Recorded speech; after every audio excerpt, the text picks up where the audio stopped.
Cockroach हो तुम लोग, कॉकरोच। भैया भैया भैया, ये इंसानों के साथ क्या कर रहे हो? इंसान कहाँ है? इंसान है? तुम इंसान दिख रहे हैं? ये इंसान ही तो है। अरे इंसान नहीं है भाई, ये कॉकरोच हैं। हमारे लॉर्ड साहब को तो कॉकरोच ही दिख रहे हैं। ये साले लेजी लोग, ये किसी काम के नहीं है। इनको देखो भैया, कॉकरोच है ये कॉकरोच। ये देखो, ये जो कॉकरोच है ना, ये नीट की तैयारी करता था, इसका पेपर लीक हो गया, वो नहीं दिखता है। भ्रष्टाचारियों के घर से करोड़ों रुपए मिलते हैं, वो नहीं दिखता है। बेरोजगारी है, इतने पेंडिंग केस पड़े हैं, वो सब नहीं दिखता है। ये कॉकरोच दिखता है। और कॉकरोच साले नौकरी नहीं मिलता तो माइक लेके मीडिया बन जाते हैं, इस तरह का माइक लेके, और सिस्टम से सवाल करने लगते हैं। क्यों करते हो सवाल भाई सिस्टम से?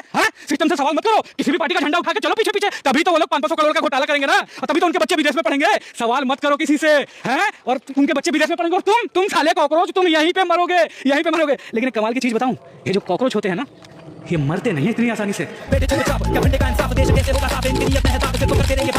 पहले आप वीडियो देखो, फिर इसके बारे में बात करते हैं। आपकी बहन के साथ क्या हुआ? मेरी बहन के साथ रेप हुआ। रेप का मतलब समझती हैं आप? बलात्कार किया है, उसके गलत काम किया। प्रशासन बॉडी पोस्टमार्टम से लेकर आया, तो पोस्टमार्टम से बॉडी हमारे घर तक नहीं आई। आपके घर तक आपकी बहन की पार्थिव शरीर नहीं आया? नहीं आया। मैं बताता हूँ हुआ क्या। एक रोड साइड रहने वाली बच्ची के साथ बलात्कार किया जाता है, और बलात्कार कर उसको जो है पेड़ पर टांग दिया जाता है। और जब परिवार के सदस्य पुलिस को कॉल करके बुलाते हैं, तो पुलिस जो है उस बच्ची की शरीर को पोस्टमार्टम के लिए भेज देती है, और बिना परिवार के सदस्य से पूछे उस बच्ची के मृत शरीर को जला दिया जाता है। वो भी कैसे? एक जलती हुई लाश के ऊपर फेंक दिया जाता है। ये जो घटना है, भेलूपुर थाना के एसओ के द्वारा किया गया। ये घटना जो है हमारे प्रधानमंत्री मोदी जी के संसदीय क्षेत्र का है। इस वीडियो पे यूपी पुलिस को टैग करो और उनसे पूछो तो क्या ये गरीब परिवार को इंसाफ नहीं मिलेगा? जितना हो सके इस वीडियो को शेयर करो, ताकि इस गरीब परिवार को इंसाफ मिल सके। एक ही गलती कर दी कि आपके भाई ने कोल्ड ड्रिंक के जो करोड़ों के ऑफर थे वो नहीं लिया, क्योंकि मैंने सबसे पहले अपने राष्ट्र को चुना, अपने परिवार को भी नहीं देखा। आज परिवार की स्थिति है कि मैं अपनी माता का इलाज भी नहीं करा पा रहा हूँ, उनकी दोनों किडनी और लीवर भी खराब है। सुना दोस्तों, आप चाहते हैं कि आपके भाई संदीप भाई कुछ हेल्प हो और सपोर्ट करने के लिए कुछ अपनी भारत की कंपनी आगे आए, वो अपने भारत के लोग आए, तो अधिक से अधिक वीडियो को आप शेयर करें दोस्तों। अगर ऐसे चैंपियन खिलाड़ियों की वीडियो अगर आप शेयर नहीं करोगे तो फिर ये हमारे मेडल और अवार्ड, ये बड़े बड़े सर्टिफिकेट जीतने का कोई फायदा नहीं है। ये जो मेरे सर्टिफिकेट है मेरे लिए अब ये जीरो हो चुके हैं। और उसी में बैठा कोई एक यूट्यूबर उसे अंदर खींचता है और उसका बदन नोचने की कोशिश करते हैं। दरिंदों का जमाना है, तूने क्यों पन फहराने का कदम लिया है? सजा तो तुझे मिलकर रहेगी, आखिर तूने एक लड़की बनकर जन्म लिया है। कानपुर में एक 14 साल की लड़की जिसने ना तो कोई गलत कपड़े पहने थे और ना किसी को कोई गलत इशारा किया। सवाल ये कि वो लड़की रात के 10 बजे के बाद बाहर ही क्यों निकली? अरे वॉशरूम के लिए निकली थी यार, नहीं था उसके घर पे वॉशरूम, बस करके लौट ही रही थी कि काले रंग की स्कॉर्पियो में बैठा एक पुलिस वाला और कोई एक यूट्यूबर उसे अंदर खींचता है और उसका बदन नोचने की कोशिश करते हैं। वो 14 साल की बच्ची के साथ जब ये हो रहा था तभी वो यही कहती रही कि मुझे छोड़ दो, मुझे घर जाना है। चिल्लाती रही, रोकती रही, मना करती रही, पर कोई उसकी आवाज नहीं सुन पाता है। वो नन्ही बाजुएं कमजोर पड़ जाती है और बस जो होना था हो जाता है। 18 से कम उम्र के बच्चों के साथ जब ये सब होता है तो पोस्ट को एक्ट लगता है, लेकिन पुलिस वालों ने लगाया ही नहीं, क्योंकि वो पुलिस वाला। ये वीडियो अपनी स्टोरी पर जरूर लगाना और सबको शेयर करना जब तक उस नन्ही शहजादी को इंसाफ न मिले। अगर आप इंडिया में रहते हैं तो दुआ करना कि आपके घर में बेटी पैदा ना हो। पिछले 7 दिनों में कम से कम 50 केसेस सुन चुकी हूँ रेप के। गाजियाबाद में 3 साल की बच्ची को चॉकलेट का बहाना देकर जंगल में ले जाकर रेप करके ऐसी हालत में मार दिया कि उसके कानों से खून निकल रहा था। कानपुर में 11 साल की बच्ची को रेप करके गेहूं के खेत में गाड़ दिया ताकि सबूत मिल सके।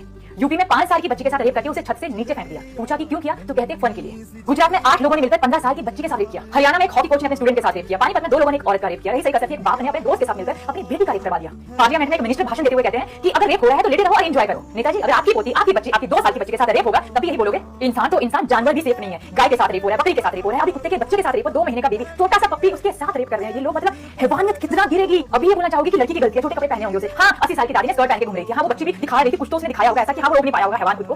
क्या देख लिया उस बच्ची में ऐसा? वो गाय भी स्कर्ट पहन के घूम रही थी क्या रोड पर? वो कुत्ते का बच्चा जिसके साथ रेप हो रहा है वो भी स्कर्ट पहन के नंगा पुंगा घूम रहा है रोड पर। हैवानों को पता है कि ज्यादा से ज्यादा क्या कर लेंगे? कैंडल मार्च निकालेंगे, है ना? मेरी भारत सरकार और पीएम मोदी जी से ये रिक्वेस्ट है कि इन दरिंदों के खिलाफ एक ऐसा कानून पास किया जाए जिसमें इनको 1 महीने के अंदर सीधा फांसी की सजा दी जाए। ऐसे इंसान दुनिया में रहने के काबिल नहीं है। अगर सरकार इतनी ही लाचार है कि कुछ कानून नहीं बना सकती, ऐसा ही होता रहेगा, तो हम जनता को ये अधिकार दिया जाए कि हम इन दरिंदों के साथ कुछ भी कर सकते हैं। क्योंकि गरीबों की मां बहन बेटियां सिर्फ दरिंदगी का हिस्सा बनने के लिए पैदा नहीं हुई है। पीएम मोदी जी को इस पोस्ट पर टैग कीजिए, ज्यादा से ज्यादा पोस्ट को शेयर कीजिए। हमें इंसाफ चाहिए, कैंडल मार्च नहीं।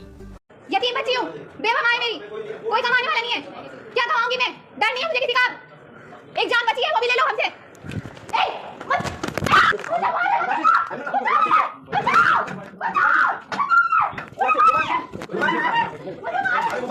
मुझे मार रही है, मुझे अदालत में मार रही है, इन्होंने मुझे हाथ उठाया, मुझे मारा, मुझे मार रही है अदालत सबके सामने, सबका भाई हमें इन्होंने अदालत में मुझे अदालत में कैमरे लगे हैं, कैमरे में देखा जाए।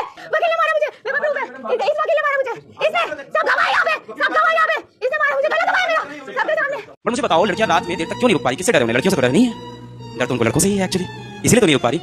दुनिया में ऐसी कौन सी जगह है जहाँ अकेली लड़की को लोग परेशान नहीं करते? मैं नौकरी करना छोड़ दूं, जीना छोड़ दूं? So the whole problem is not because of you, it's because of us. ये हम लोग की वजह से आप रात में सेफ नहीं घूम पा रहे हो, ये हम लोग की रिस्पांसिबिलिटी होनी चाहिए। जब आप बोलते हो ना कि रात को 8 बजे के बाद हम नहीं निकल पाएंगे क्योंकि समाज नहीं, कुछ चुनिंदा लड़के बहुत ही बुरे हैं जिनके चक्कर में आप परेशान हो। क्या सच में किस्मत भगवान लिखता है? नहीं। क्यों? अगर किस्मत भगवान लिखता है तो 3-3 साल की बच्चियों की किस्मत में बलात्कार लिखते हुए भगवान को शर्म नहीं आई?